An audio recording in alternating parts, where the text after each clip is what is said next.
வாழ்க வையகம், வாழ்க வையகம், வாழ்க வளமுடன். குரு வணக்கம்.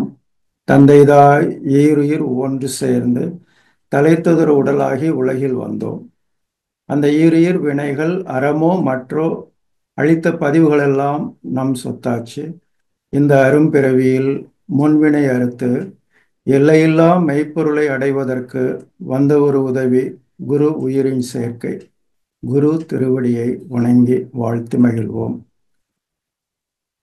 உலக சமுதாய சேவா சங்க தலைவர் பத்மஸ்ரீ ஐயா அவருடைய வழிகாட்டுதலில் ஆழியார் ஐடி இயக்குநரகம் மூலமாக தொடர்ந்து நடைபெற்று கொண்டிருக்கக்கூடிய இந்த ஆன்லைன் ஜூம் மீட்டிங் மூலமாக உங்கள் அனைவரிலும்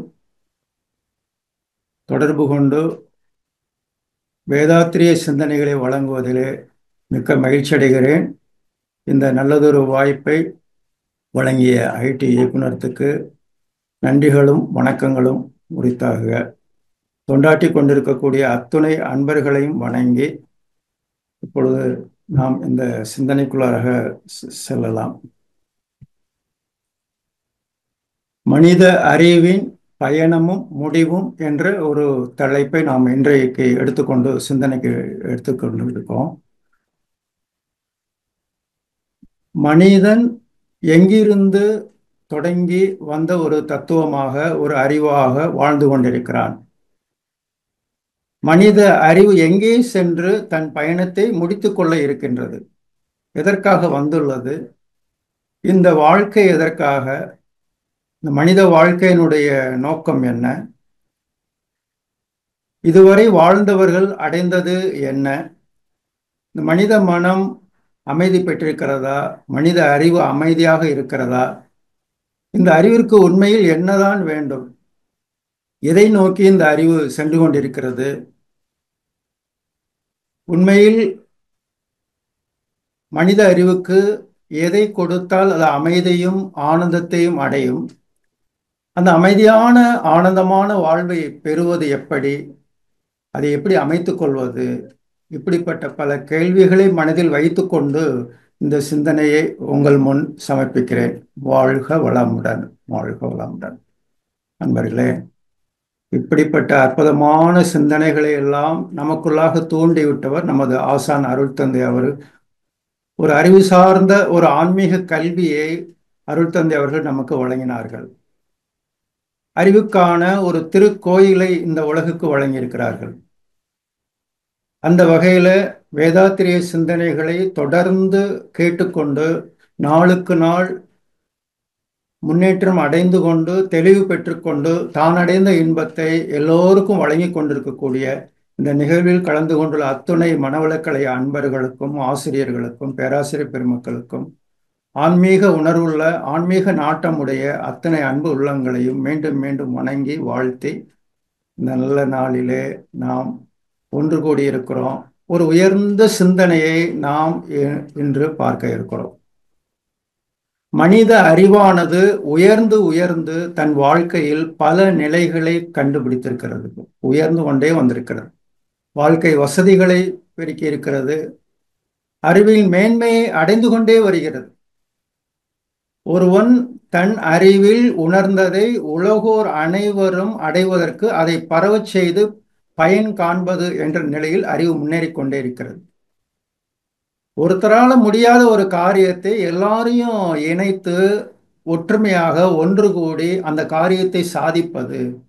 நிறைய விஷயங்களை இந்த உலகத்தில் மனிதன் தோன்றி இதுவரை நாம் கண்ட இந்த உலகத்தினுடைய முன்னேற்றம், அது மனிதனுடைய முன்னேற்றம், இந்த மனித வாழ்க்கையினுடைய முன்னேற்றம் என்று சொல்லலாம்.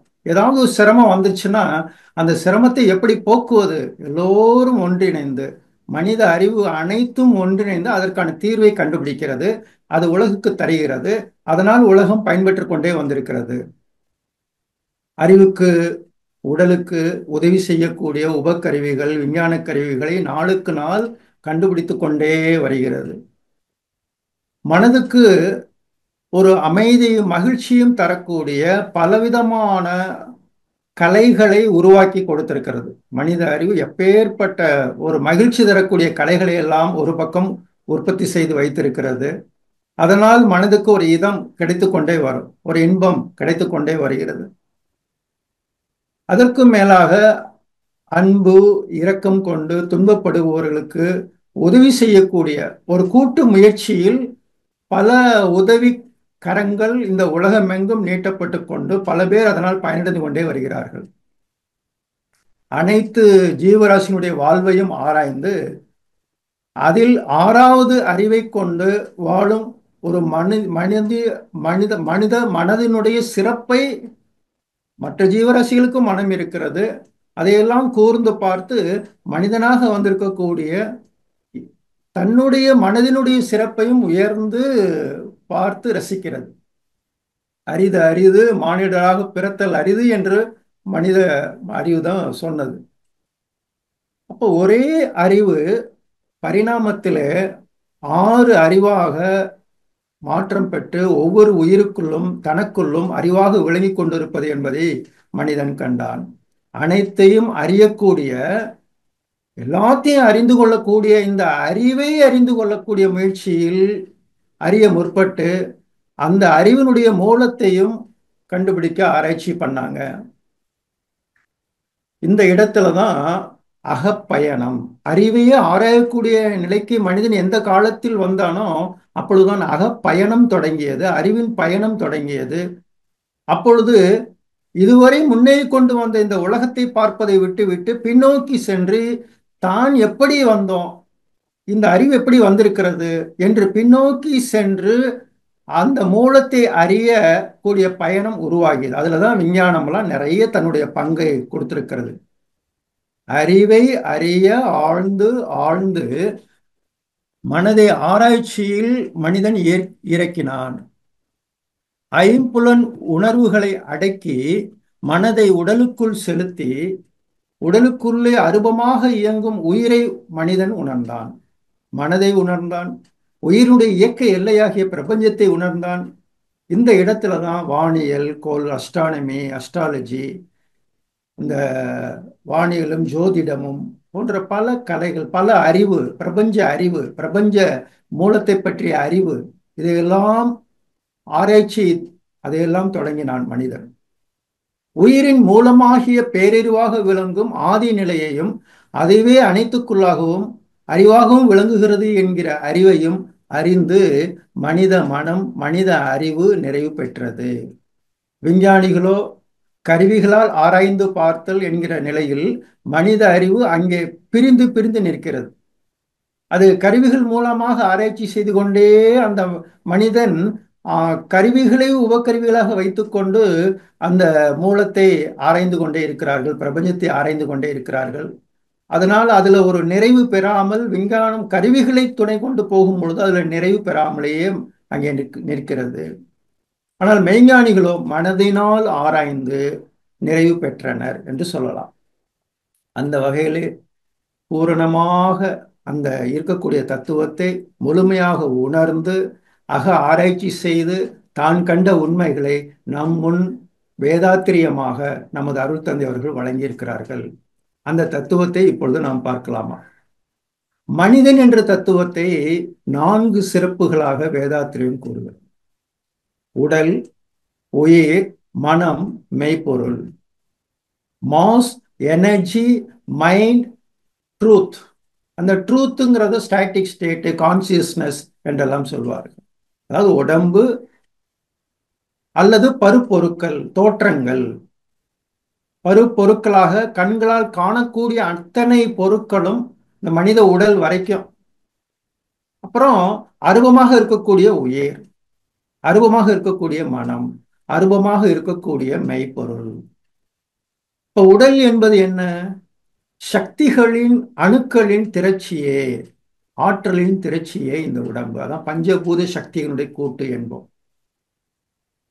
பஞ்சபூதங்களின் கூட்டமைப்பு அணுக்களின் கூட்டமாக, இந்த பஞ்சபூதங்களின் கூட்டம், அணுக்களின் கூட்டம், இதையெல்லாம் இந்த உடலாக நம்ம பார்க்கிறோம். இப்ப ஆற்றல் என்பது என்ன? அது மெய்ப்பொருளினுடைய திணிவு நிலை, இயக்க நிலை.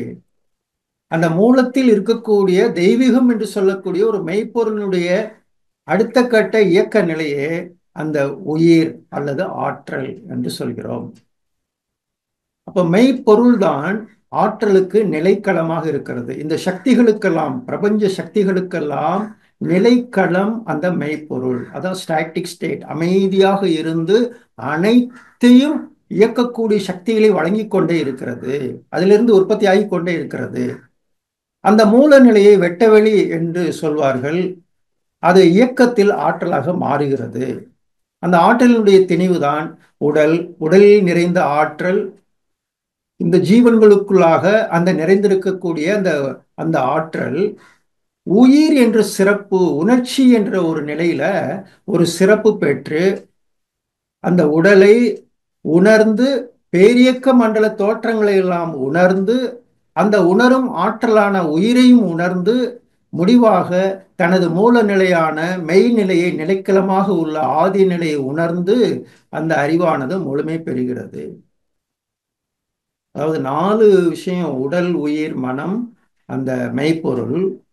இந்த உடலை உணர்ந்தது, உடலுக்குள்ளாக இருக்கக்கூடிய உயிரை உணர்கிறோம், மனதை உணர்கிறோம், அதற்கு மூலமாக இருக்கக்கூடிய மெய்ப்பொருளை அறிவால் உணர்ந்து கொள்கிறோம். இந்த அறிவு புறப்பட்டு வந்திருக்கிறது, ஒரு மூலத்திலிருந்து அறிவின் பயணம் தொடங்கி வந்திருக்கிறது. அதை அழகாக மகரிஷி சொல்லுவாங்க. பூரண பொருளே புதுமை அடைந்து ஆரணமான அணுவாய் விரிந்து அணுவின் கூட்டம் இயக்கம் பக்குவம் அசைவாய் இசைவாய் அண்ட கோடிகளாய் ஓரறிவின முதல் ஐயறிவினம் வரை ஊனாய் உருவாய் உயிராய் உருவ பேதங்களாய் தானாய் விரிந்த தத்துவமாகிய சுவை முதல் ஐந்தையும் சுகிக்கவும் அறியவும் கர்ம ஞான கருவிகள் பெற்று அறிந்தும் வாழ்ந்தும் அரூப நிலையாம் ஆதி நிலையை அறிந்து முடிவுற எழுந்த வேகத்தால் எடுத்த வடிவம் அறிவின் நிலைகள் ஐந்துக்கும் அப்பால் அறிவின் உயர்வாம் ஆறாம் நிலையில் வந்து பிறந்து வாழ்வதே மனிதன். அவ்வளவு அழகா சொல்றாங்க மகரிஷி. உணர்ச்சியிலிருந்து முழுமை பெறும் வரையில் நடைபெறும் சிறப்பு ஆற்றல்கள் தான் மனம் என்றும் அறிவு என்றும் வழங்கப்படுகிறது. எனவே மெய்ப்பொருள், ஆற்றல், தோற்றம், மனம் என்ற 4 நிலைகளும் ஒரு பொருளின் பரிணாம வளர்ச்சியின் வேறுபாடுகளே. அதான் ட்ரூத், எனர்ஜி, மாஸ், மைண்ட் என்று சொல்கிறோம்.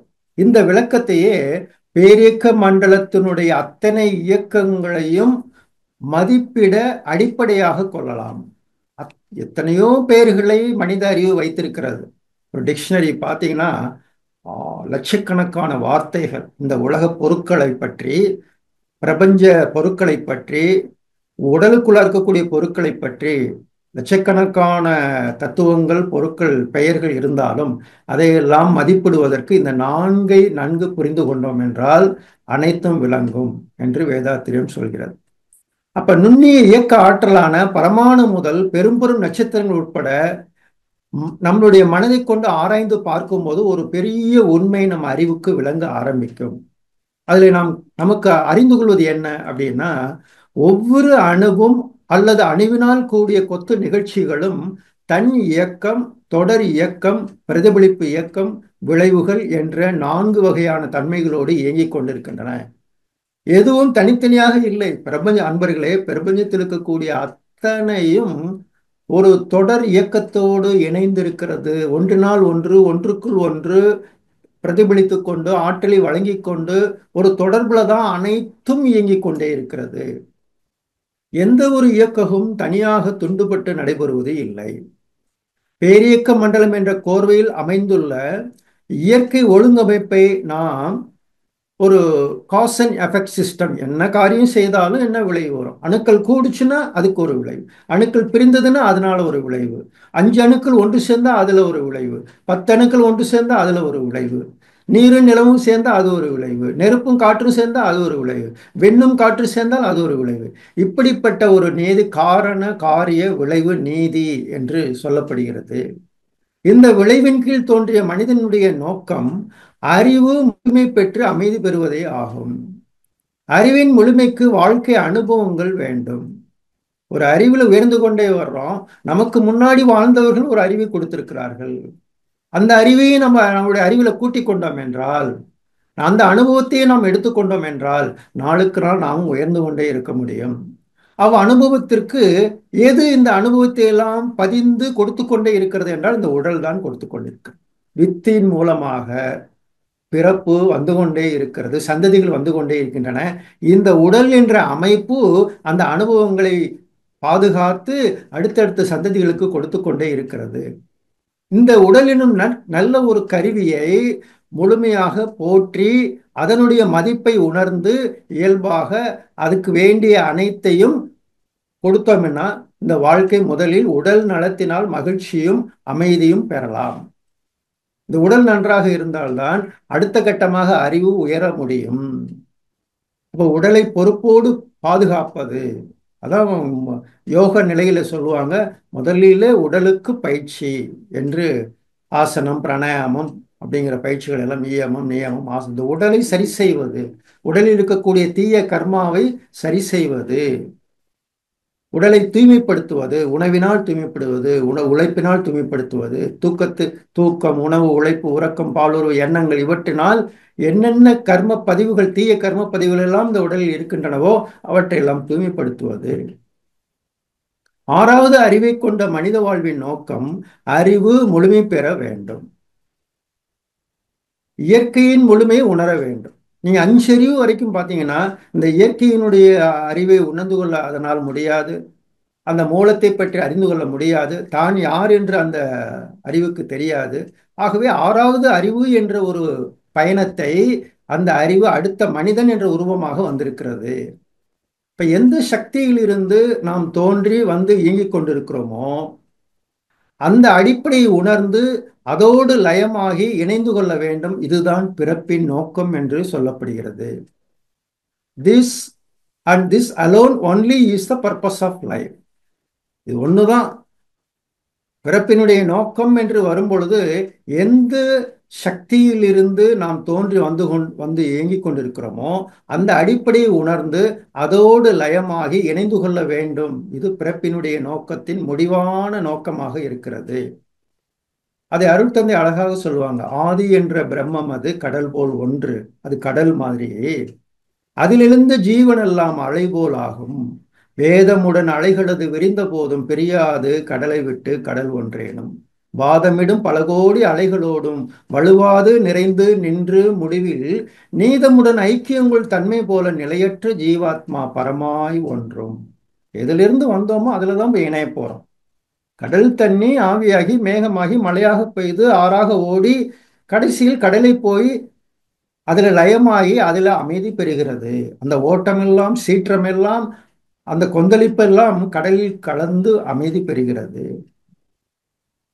இயற்கையானது. அதுபோல இந்த மனித அறிவு அல்லது ஆன்மா, இந்த ஜீவாத்மாக்கள் அனைத்தும் அந்த பரமாத்மாவிலிருந்து தோன்றி வந்து வாழ்ந்து அந்த பயணத்தை அதோடு போய் இணைத்து முடித்துக் கொள்கிறது. இயற்கையானது பல படித்தளமான பரிணாமத்திலே தோற்றங்களாகி ஓரறிவு முதற்கொண்டு 6 அறிவு வரையில் வந்த மனிதனாகி தன்னுடைய மதிப்பையும் தன்னுடைய தகமையும் தன்னுடைய அழகையும் ரசிக்கவும் உணரவும் அந்த இயற்கையை எடுத்துக்கொண்ட உன்னதமான வடிவம் எதுவோ அதுவே மனித வடிவம். இதெல்லாம் அருட்தந்தையினுடைய வார்த்தைகள். இதெல்லாம் நம்ம திருப்பி திருப்பி திருப்பி திருப்பி அதை படிச்சுக்கிட்டே இருக்கணும், சிந்தனை செய்து கொண்டே இருக்கணும், கேட்டுக்கொண்டே இருக்கணும். மனமானது உணர்ச்சி, தேவை, முயற்சி, செயல், விளைவு, அனுபவம், ஆராய்ச்சி, தெளிவு, முடிவு என்ற 10 படிநிலைகளில் இயங்கி வாழ்வை அனுபவித்துக் கொண்டிருக்கிறது. இயற்கையாக எழும் தேவைகளை காலத்தோடும் அளவோடும் தக்க பொருட்களையும் வசதிகளையும் கொண்டு நிறைவு செய்து கொண்டே இருக்க வேண்டும். இதனை சரியாக மனம் செய்யவில்லை என்றால் உடலில் அமைதி கெட்டு துன்ப உணர்வுகளாக மாறிவிடும். அப்ப பழக்கத்தின் வழியே அந்த உணர்ச்சி, முயற்சி, செயல், விளைவு, அனுபவம் அந்த அனுபவம் வரைக்கும் பார்த்தீங்கன்னா பழக்க பதிவுகளாக இருக்கின்றன. அந்த பழக்கத்தின் வழியே அறிவானது சிக்கிக் கொண்டு விட்டால் ஆராய்ச்சி தெளிவு முடிவு செய்து ஒரு விஷயத்தை நல்லதை செய்துவிட்டு தீயதை விட்டு விலகி வாழக்கூடிய அந்த ஆராய்ச்சி, அந்த சிந்தனை அறிவு இல்லாத போது, அந்த விளக்க அறிவு இல்லாத போது பழக்கத்திற்குள்ள சிக்கிக்கொண்ட மனமானது இந்த உலகத்தில் பல துன்பங்களை அடைந்து கொண்டே இருக்கும். இந்த உலகத்தை பல துன்பம் நிறைந்த உலகமாக மாற்றி வைத்துக் கொண்டே இருக்கும். அதனால்தான் இந்த உலகத்தில் ஒரு பக்கம் பார்க்கிறோம், ஒரு இயந்திரத்தனமான வாழ்க்கை முறையை மனிதர்கள் வாழ்வதை பார்க்கிறோம். போட்டி உலகத்தை பார்க்கிறோம், பொறாமை உலகத்தை பார்க்கிறோம். விஞ்ஞானம் எதை மனிதனுக்கு தர வேண்டும் என்ற ஒரு நீதி இல்லாமல் எது வேண்டுமானாலும் தந்து கொண்டே இருக்கக்கூடிய அசுர வளர்ச்சியை பார்த்து கொண்டே இருக்கிறோம். மிதமிஞ்சிய கேளிக்கைகள் மேலும் மேலும் பெருகிக் கொண்டே இருப்பதை பார்க்கிறோம். தேவையற்ற பொருட்களை எல்லாம் மனித வாழ்விற்கு உற்பத்தி செய்து கொடுத்து கொண்டே இருக்கக்கூடிய பொருள்துறையை பார்க்கிறோம். புலன் உணர்வினை அதிகமாக தூண்டக்கூடிய பல விஷயங்கள் ஆறாவது அறிவை மயக்கிக் கொண்டிருப்பதை பார்க்கிறோம். பொய், சூது, கொலை, களவு, கற்பழிவு என்று சொல்லக்கூடிய பஞ்சமகா பாதகங்கள் முன் எப்போதும் இல்லாதவர்களுக்கு அதிகமாகிக் கொண்டிருப்பதை பார்க்கிறோம். ஆங்காங்கு இந்த உலகத்தில் பெரும்பாலருடைய மனதில் குழப்பங்கள் தான் மிஞ்சுகின்றன. பெரும்பாலும் பொருள், புகழ், செல்வாக்கு, புலன் இன்பங்கள் இவற்றில் மேலும் மேலும் சிக்கிக்கொண்டு மனித மனம் துன்பத்தை தான் அதிகமாக அனுபவித்துக் கொண்டிருப்பதை பார்க்கிறோம். இதனால் மனதில் உள்ள அந்த இயற்கையாக ஒரு ஆற்றல் இருக்குது பாருங்க. இந்த மனித மனம் எங்கிருந்து வந்தது? தூய சக்தியிலிருந்து, தூய வெளியிலிருந்து, தூய மனதை கொண்டு வந்த இந்த மனித மனம் இத்தகைய மாற்றங்களினால் அதனுடைய இயல்பான இயக்கத்தன்மை குறைந்து அந்த இயற்கை ஆற்றல்கள் எல்லாம் அழிந்து கலங்கப்பட்டு குறைக்கப்பட்டு முரண்பாடாக இயங்கிக் கொண்டு பல துன்பங்களை மனித வாழ்க்கையில் மனிதன் அடைந்து கொண்டிருக்கிறான். அப்ப இதிலிருந்து இந்த துன்பத்தை மாற்றிக்கொள்வதற்கு அந்த மனிதனுக்குள் இருக்கக்கூடிய ஆறாவது அறிவின் துணை கொண்டு துன்ப அனுபவங்களை மாற்றிக்கொள்ள வேண்டும். தேவையற்ற பழக்கங்களிலிருந்து விடுபட வேண்டும். தேவையற்ற சூழ்நிலைகளை மாற்றி அமைத்துக் கொள்ள வேண்டும். தேவையற்ற ஆசைகளை மாற்றி அமைத்துக் கொள்ள வேண்டும். இவற்றை மாற்றி அமைக்க வேண்டும் என்றால் ஒரு முறையான பயிற்சி மனித மனதிற்கு தேவையாக இருக்கிறது. அந்த மனதுக்கே தேவையா இருக்கு. மனம் வளம், மனம் வளம், மனவள கலை. அத்தகைய முறையான பயிற்சியை கற்றுக்கொள்ளும் பொழுது உடனே பழக்கத்தை மாற்றி அமைத்து விட முடியாது. கொஞ்சம் கொஞ்சமா தான் மாற்ற முடியும். உடனே நேற்று கற்றுக்கிட்டு இன்னைக்கே உடனே மாறிட முடியுமானா அப்படியெல்லாம் முடியாது. இது பல தலைமுறை பதிவுகள் உள்ளே இருக்கின்றன. கொஞ்சம் கொஞ்சமாக மாற்றம், படிப்படியான மாற்றம் இந்த இந்த வாழ்க்கையில ஏற்படும். அப்படி படிப்படியான தன்னை மாற்றிக்கொண்டு வாழ ஒரு முறையான விளக்கம் வேண்டும். இந்த மனித வாழ்க்கை, ஜீவன்களுடைய வாழ்க்கை, விலங்கின வாழ்க்கை, மனித வாழ்க்கை என்று வந்து அது தெய்வீகத்தை அடைகிறது. அப்படி மனிதனாக இருக்கக்கூடிய நடுவில் இருக்கக்கூடிய இந்த மனிதன் அந்த விலங்கு குணத்தை அதிகமாக வைத்திருக்கிறானா என்று பார்க்கும் பொழுது ஆம், அதிகமாக மனித மனதிலே அந்த விலங்கு பதிவுகள் அதிகமாக வந்திருக்கின்றன. அந்த விலங்கு குணங்களில் இருந்து இந்த ஆறாவது அறிவை மீட்டு எடுக்க வேண்டியிருக்குது. இந்த ஆறாவது அறிவு தன்னை முன்னேற்றிக் கொண்டு பூரணமான தெய்வீகத்தை அடைவதற்காக இந்த உடலை மனித வாழ்க்கை எடுத்து வந்திருந்தாலும், அரிதான பிறப்பு எடுத்து வந்திருந்தாலும், இந்த மனிதனுக்குள்ள இருக்கக்கூடிய ஆறாவது அறிவு அந்த ஐம்புலன் உணர்வுகளிலே அல்லது விலங்கின குணங்களிலே அங்கே அதற்குள்ளாக சிக்கிக் கொண்டிருக்கிறது. அதை மீட்டு எடுக்க வேண்டி இருக்கிறது. அவ்வாறு அந்த ஆறாவது அறிவை அதிலிருந்து விடுபட வைத்து மனித பண்பிலே மனித குணத்தை கொஞ்சம் கொஞ்சமாக உயர்த்த வேண்டியிருக்குது. அதற்கான வழிவகைகளை செய்ய வேண்டியிருக்கிறதுக்கு இதற்கு ஒரு தொடர் பயிற்சி தேவையா இருக்கிறதுக்கு விடாமுயற்சி தேவையா இருக்குது. குருவினுடைய தொடர்பு தேவை, ஈடுபாடு தேவை, ஊக்கம் தேவை, ஒழுக்கமான வாழ்க்கை தேவை, ஒரு கடமை உணர்வு, அற உணர்வு, இறை உணர்வு இவையெல்லாம் தேவையாக இருக்கிறது. அத்தகைய ஒரு திருப்பத்தை, அத்தகைய ஒரு அறிவை இந்த இந்த மாற்றத்துக்கு உண்டான ஒரு முயற்சியை கொடுக்க வந்ததுதான் ஆன்மீக வாழ்க்கை என்று சொல்கிறோம். அப்போ ஒரு பக்கம் விஞ்ஞான வளர்ச்சி பெருகிக்கொண்டே வருகிறது. பொருள்துறையினை ஓரளவு விஞ்ஞான வளர்ச்சியில் நிறைவு செய்து விட்டது என்று சொல்லலாம். அப்படியே பொருள்துறை பெரும்பாலருடைய வாழ்க்கையில் ஒரு முன்னேற்றத்தை பார்த்து கொண்டே இருக்கும்.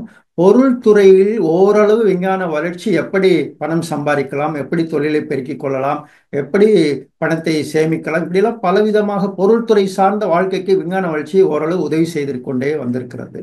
அதுல நல்ல முன்னேற்றம் மனிதன் அடைந்து வந்திருக்கிறான். பெரும்பாலுடைய வாழ்க்கையில் முற்காலத்தில் இருந்த அந்த ஏழ்மை என்பது மாறி வந்திருக்கிறதை பார்க்கிறோம். அருள்துறையில் தான் மனிதன் பின்தங்கி அதுல தான் சிக்கிக் கொண்டிருக்கிறான். அந்த ஒவ்வொரு உயிரும் தெய்வத்தினுடைய திருவிளையாட்ட அரங்கம் என்பதை இந்த உலகத்தில் பெரும்பாலோர் இன்னும் உணர்ந்து கொள்ளவில்லை. அப்ப எந்தெந்த காலத்திலோ மனிதன் ஏற்படுத்தி கொண்ட பழக்க வழக்கங்களை உணர்ச்சி நிலைகளில் மென்மேலும் பெருக்கிக் கொண்டு மனிதனுக்கு மனிதனே துன்பங்களை விளைவித்துக் கொண்டே வரக்கூடிய காலத்தை நாம் பார்க்கிறோம். இது விஞ்ஞானத்தால் பெற்ற பொருள்துறை வளர்ச்சி கூட இன்னைக்கு விஞ்ஞானம் ஒரு உதவி செய்து கொண்டிருக்கிறதே, ஒரு பொருளாதார வாழ்க்கை வசதிகளுக்கு எவ்வளவோ உதவி செய்து கொண்டிருக்கிறது. இந்த விஞ்ஞானத்தினால் பெற்ற பொருள்துறை வளர்ச்சி கூட மனிதகுல சீரழிவுக்கு திருப்பம் பெற்று வருகின்றதை பார்க்கிறோம். இந்த சீரழிவுக்கு இது உடந்தையாக இருப்பதாகவும் பார்க்கிறோம். அணுகுண்டு முதலிய கொடிய போர்க்கருவிகள் மனித இனத்தையே அழித்து விடுமோ என்று அஞ்ச வேண்டியிருக்கிறது. இதனால் உலக சமுதாயம் ஒரு பெரும் துன்பத்தை அடைந்து கொண்டிருப்பதை பார்க்கிறோம். இந்த அழிவு சூழ்நிலைகளை மாற்றியாக வேண்டும். அறிவை மயக்கும், வாழ்விலை துன்பம் தரும் எந்த தீய பழக்க வழக்கங்களையும் அறிவை கொண்டுதான் மாற்றி அமைத்துக் கொள்ள வேண்டும். இதற்கு ஒரே வழி, அருள்துறையில் மனிதகுலம் போதிய வளர்ச்சி காண வேண்டும். ஆதிகால ஞானிகள் முதற்கொண்டு திரும்ப திரும்ப அதை சொல்லிக்கொண்டே வருகிறார்கள். யோக நிலையில் யோக தியானம், யோகம், ஆன்மீகம் இவையெல்லாம் மனித வாழ்க்கைக்கு மிக மிக அவசியம். திளைக்கும் வினைகடல் தீர்வுறு தோணி இழப்பினை நீக்க இருவழி உண்டு, கிளைக்கும் தனக்கும் கேடில் முதல்வன் விளைக்கும் தவம் வரும் மேல் துணையாமே. திருமந்திர திருமூல சொல்கிறார், ஒவ்வொருவரும் ஒரு வினைக்கடலாகவே இருக்கிறோம். தீய வினைப்பதிவுகளை கொண்ட ஒரு பெரும் கடலாகவே இந்த உடல் இருக்கிறது. வாழ்வில் துன்பங்கள், அதனால் அந்த தீய வினைகள் இருந்ததுன்னா வாழ்வில் துன்பங்களை கொடுத்து கொண்டே இருக்கும். வாழ்க்கை எனும் இந்த தோணியை கொண்டு அந்த வினைக்கடலை கடக்க வேண்டும். இப்ப அது நமக்கும் பயன் தரணும், நம்ம சந்ததிகளுக்கும் பயன் தரணும். அப்ப இரண்டு விஷயங்கள், தவம், அறம். தவம் என்ற இறை உணர்வுக்கான அகத்தவ பயிற்சி, அறம் எனும் துன்பமில்லாத செயல்களை செய்வதற்கும் நல்ல செயல்களை செய்வதற்கும் உண்டான ஒரு வாழ்க்கை நெறிகள். இந்த இரண்டையும் பற்றி கொள்ளும் பொழுது இந்த துன்ப வினைக்கடலில் இருந்து மனிதன் முன்னேற்றம் அடைய முடியும். மகரிஷி சொல்லுவாங்க, தவமும் அறமும் பற்ற தருக்கின்ற தன்முனைப்பு குன்றி போகும், பாவ வினைகள் புதிது எழாது, முன்னம் செய்த பாவப்பதிகளும் மறைந்து சிவநிலை ஜீவநிலை உணர்ந்து கொள்ளலாம். அப்படி சிவநிலை ஜீவநிலை உணர்ந்து கொண்டால் சிறுமை தரும் மனமயக்க மாயைதான் ஏது, எவரெனினும் இவ்வழியால் என்று உய ஏது வழி வேறுலகில் எண்ணிப்பாரி. அருள் தந்தை. பிறவி பெருங்கடல் நீந்துவர் நீந்தார் இறைவனடி சேராதார், திருவள்ளுவர். ஆகவே இதையெல்லாம் வைத்துக்கொண்டு நமது ஆசான் அருள் தந்தை அவர்கள் அந்த தவம், அறம் இரண்டையும் உட்பட்ட ஒரு மனவளக்கலை, ஒரு வாழ்க்கை நெறியை வழங்குகிறார்கள். ஐந்தொழுக்க பண்பாடு, வேதாத்திரிய பண்பாடு, தியானம், அகத்தாய்வு, இறை சிந்தனை, மறைபொருள் விளக்கங்கள், இப்படிப்பட்ட ஆன்மீக பயிற்சிகளினால் அந்த இயற்கை உண்மைகளை விளங்கி கொண்டு அவரவர் தன் தன் கடமைகளை அவரவர்கள் ஆற்றினால் இந்த வாழ்க்கை சிறந்து கொண்டே இருக்கும். தனி மனித வாழ்க்கையிலும் சரி, உலகத்திலும் சரி. இந்த உலகத்தில் எந்த சிக்கல் யாரால் வந்தாலும் அதனை தீர்த்து கொள்ளக்கூடிய அறிவு கூர்மை என்பது இந்த யோக நிலையில் இருப்பவர்களுக்கு எப்போதும் இருந்து கொண்டே இருக்கும். அதனால்தான் அந்த உயிருணர்வு பெற்றவர்கள் அந்த ஞானிகளுடைய வழியில இந்த உலகம் உய்ய வேண்டும், அறிவறிந்தோர் எண்ணிக்கை பெருகி வர வேண்டும் என்று அருள் தந்தைவர் சொல்வார்கள். அவர்களுடைய உதவியோடு எல்லா சிக்கல்களையும் நாம தீர்த்து கொள்ள முடியும். மனித வாழ்வில் எப்போதும் நிறைவும் அமைதியும் கிடைக்கும். ஒரு விஷயம், இந்த இன்ஃபர்மேஷன் என்று சொல்லுவாங்க, ஒரு தகவல் மனிதனுக்கு தெரிகிறது, அதை உறுதிப்படுத்திக் கொள்ள வேண்டும், அதை கடைபிடிக்க வேண்டும். அப்ப தெரிந்து கொள்ளுதல், அதை அறிந்து கொள்ளுதல், அதை உணர்ந்து கொள்ளுதல், அதை கடைபிடித்தலே பெற்ற அனுபவத்தை வைத்துக்கொண்டு பிறருக்கு உதவி செய்தல், தன்னுடைய கடமையை கொஞ்சம் கொஞ்சமாக விரித்தல், தன் களங்கத்தை போக்குதல், எதை தேறுவதற்காக இந்த உலகத்திற்கு வந்திருக்கோமோ அந்த கடை தேறுதல் என்ற நிலையை அடைய வேண்டும். இப்படிப்பட்ட இந்த பேருலகம் என்ற சத்திரத்திற்கு நாம் வரும்போது எதுவும் கொண்டு வரவில்லை. இந்த சத்திரம் போன்ற இந்த உலகத்துக்கு வரும்போது மனுஷன் எதுவும் கொண்டு வரவில்லை. புறப்பட்டு போகும்பொழுதும் எதுவும் கொண்டு போவது இல்லை. பொருள் பற்று, மக்கள் பற்று, சொத்து பற்று ஏன் மனித வாழ்வில்? இப்ப வாழத் தெரியாமல் வாழ்பவர்களே இவ்வுலகில் துன்பத்தை அடைகின்றார்கள். உன்னை உயர்த்த நீயே வழி, நீ மாறினால் போதும் அனைத்தும் மாறும் என்று பெரியவர்கள் யோகிகள் சொன்னாங்க. வாழத் தெரிந்தவர்களுடைய உலக நட்பை வளர்த்து கொண்டு வாழத் தெரிந்தவர்கள் எல்லோருடைய ஒத்தும் உதவியுமாக வாழ்ந்து உலக நட்பை பெருக்கிக் கொண்டு வாழ்ந்து இன்பம் அடைகிறார்கள். அவர்கள் வாழ்க்கையில் அமைதி இருக்கிறது, திருப்தி இருக்கிறது, ஆனந்தம் இருக்கிறது, ஐஸ்வர்யம் இருக்கிறது, எல்லாம் பெற்றுக்கொண்டே இருக்கிறார். வாழத் தெரிந்து வாழ்பவர்களுடைய வாழ்க்கை. அப்ப வாழ்வில் பிறவி பயனை அடைதலையே உண்மையான வெற்றி என்று சொல்லப்படுகிறது. இதுதான் ஆன்மீகம் கண்ட உண்மை. பிறவி பயனை அடைவதே இந்த வாழ்க்கையினுடைய வெற்றி என்று சொல்லலாம். மன நிறைவு அடைவதே வாழ்வினுடைய உண்மையான வெற்றி. மனச்சாந்தி அடைதலே உண்மையான வெற்றி. பேரானந்தம் அடைதலே உண்மையான வெற்றி. இந்த வெற்றியை பொதுவாக மனித அறிவு இந்த வாழ்வினுடைய வெற்றி எப்படி கணக்கு போட்டு வச்சிருக்கிறது என்றால், பொருள் புகழ் புலன் இன்பங்களுக்கான வாழ்க்கை வசதிகள் செல்வாக்கு இவற்றை பெருக்குவதால் கிடைக்கிறது என்று நினைத்துக் கொள்கிறது. பற்று ஆசைகளை பெருக்குகிறது. ஆசைகள் கோபங்களை உருவாக்குகிறது, தீய குணங்களை உருவாக்குகிறது. தான் தனது என்ற அகங்காரம், மமகாரம், தான் தனது என்ற அதிகாரப்பற்று, பொருள் பற்று, மக்கள் பற்று, இந்த பற்றுகளில் அறிவு மயங்கி நிற்கிறது. அறிவு தேக்கம் அடைந்து விடுகிறது. அவ்வாறு இந்த சமுதாயத்தில் அறிவு மயக்க நிலையில் தேங்கி இருப்பதை நாம் பார்க்கிறோம். துன்பம் அதிகமாக இருக்கிறதா, இன்பம் அதிகமாக இருக்கிறதா? மனித வாழ்வில் துன்பம் அதிகமாக இருக்கிறது. அப்ப அறியாமை, அலட்சியம், உணர்ச்சி வயம் என்ற அறிவு மயக்கத்தில் இந்த சமுதாயம் பின்தங்கி இருக்கிறது. வாழ்வில் சமுதாயம் இந்த பொருளாதார முன்னேற்றமும் பொருளாதார வளர்ச்சியும் இந்த வாழ்க்கைக்கு தேவையில்லை என்றால் தேவைதான். பொருள் இல்லாருக்கு இவ்வுலகம் இல்லை. பொருளாதார முன்னேற்றம், பொருளாதார வளர்ச்சி இவ்வுலகிற்கு தேவைதான் என்றாலும் அது மனிதனுக்கு உண்மையான வாழ்வின் வெற்றியை முழுமையாக தந்து விடாது.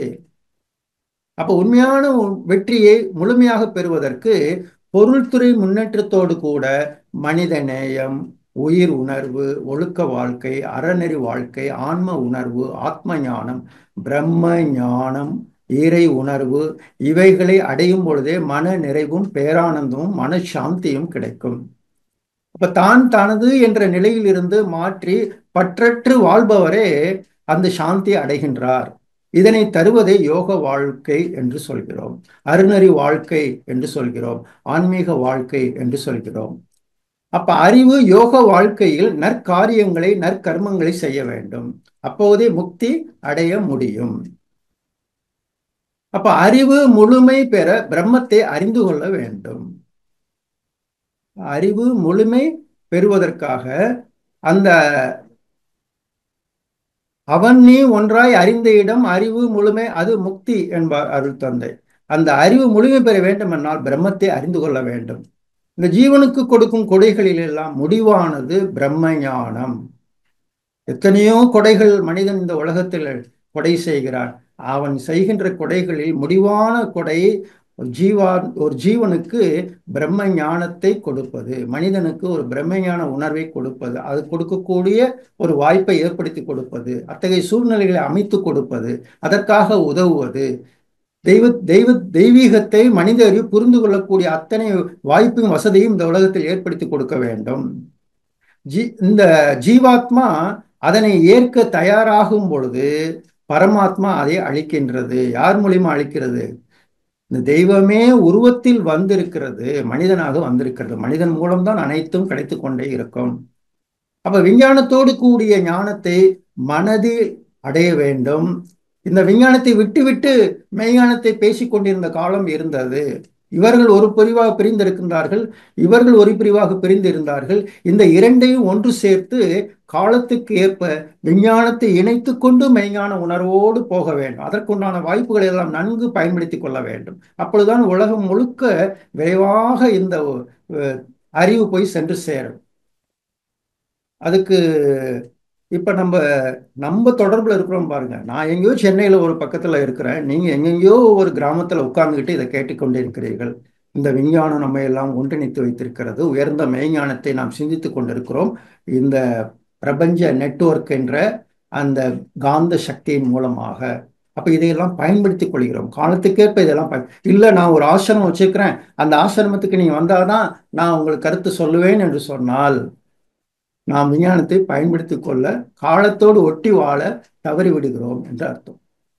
இன்றைக்கு உலக சமுதாய சேவா சங்கத்தில் உலகமெங்கும் ஆன்லைன் மூலமாக நாம் பல காரியங்களை செய்து கொண்டிருக்கிறோம். வேகமாக வேகமாக எவ்வளவு வேகமாக இந்த 800 கோடி மக்களுக்கும் இந்த ஆன்மீகத்தை கொண்டு போய் சேர்க்க வேண்டும் என்ற பல நிலைகளில் சிந்தித்து செயல்பட்டு கொண்டிருக்கிறோம். அப்ப விஞ்ஞானத்தோடு கூடிய ஞானத்தை நாம் புரிந்து கொள்ள வேண்டும், இந்த சமுதாயத்துக்கு கொடுத்து பயன்பெற வேண்டும். இப்ப ஞானத்திற்கு தகுதி என்று பார்க்கும் பொழுது தியானம், தவம் என்பது, அந்த தியான யோகம் எப்பொழுது ஒன்று சேர்கிறதோ, ஏற்கனவே பழகி வந்த அந்த பக்தி வழியோடு கூட ஆன்மீக வழியில் தியானத்தை இணைத்துக் கொள்ள வேண்டும். அப்படி பக்தி யோகம் அறிவுக்கு முழுமையை போதுமா என்றால், பக்தி யோகம் மட்டும் அறிவுக்கு ஒரு முழுமையை கொடுத்து விடாது அல்லது உதவி விடாது. அதோடு தியானம், கர்மயோகம், இது ஞான யோகம், இது எல்லாம் இணைய வேண்டும். இந்த அளவுக்கு ஞான யோகம், கர்மயோகம், தியான யோகம், பக்தி யோகம் அனைத்தையும் இணைத்து கொடுப்பதுதான் மனவளக்கலை என்ற ஆன்மீக சாதனை. வாழ உள்ள நாம் அனைவருமே ஒன்று கூடி வளமாய் வாழ வகுத்திடுவோம் ஒரு திட்டம் என்பார் அருள் தந்தை. நம்ம வாழ வேண்டும் என்று எண்ணி பிறக்கவில்லை, எண்ணினும் பிறந்து விட்டோம். இப்போ வாழணும், இன்பமா வாழணும், துன்பம் இல்லாமல் வாழணும். எதை அடைந்தால் இந்த வாழ்க்கை நல்ல மகிழ்ச்சியா சந்தோஷமா இருக்கும்? பொருள்துறை வேண்டும். சரி, பொருள்துறை எவ்வளவு வேண்டும்? பொருள்துறை மட்டும் போதுமா? இல்லை, அருள்துறையும் வேண்டும். ஆகவே இந்த பொருளும் அருளும் இணைந்த வாழ்க்கையை அமைத்துக் கொள்ள வேண்டும். அப்படிப்பட்ட சிந்தனைகளை கொடுத்து, பயிற்சிகளை கொடுத்து, அதுக்காக இந்த உலகத்துக்கு சேவை செய்து கொண்டிருப்பதுதான் மனவளக்கலை. அதுவே நமது அருட்தந்தை அவர்கள் அருளிய உலக சமாதான திட்டமாக வலம் வந்து கொண்டிருக்கிறது. அதனை செயல்படுத்தி வரும் சங்கமே உலக சமுதாய சேவா சங்கம். அருள் நாட்டம் உடையவர்கள் அனைவரும் ஒன்று கூடும் இடமாக அன்பர்கள் பலர் இணைந்து ஆன்மீக கல்வியை, வாழ்க்கை கல்வியை பிறருக்கு அளித்து தொண்டாற்றி பேரின்பும் அடையும் இடமாக அமைவதுதான் அறிவு திருக்கோயில். சென்ற வாரம் திருப்பூர்ல இருந்து, இந்த வாரம் திண்டுக்கல் பக்கத்துல பட்டிவீரன்பட்டி, திருவாரூர்ல தொடர்ந்து அறிவு திருக்கோயில் ஆங்காங்கு நமது தலைவர் அவர்கள் துவக்கி வைத்துக் கொண்டே இருக்கிறார்கள்.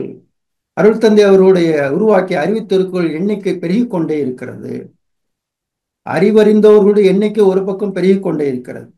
அதை கொடுக்கக்கூடிய ஆசிரியர்களுடைய எண்ணிக்கை பெருகி கொண்டே இருக்கிறது. அதை பயிற்சி செய்யக்கூடிய இடம் அறிவு திருக்கோயில் பெருகி கொண்டே இருக்கின்றன. இதையெல்லாம் ஒரு முறையான வளர்ச்சியாக இந்த வாழ்க்கையில் அதை உணர்ந்தவர்கள் என்ற நிலையில, அது மனித அறிவினுடைய பயணம் எங்கே தொடங்கியது என்றால் இறைநிலையில் தொடங்கியது.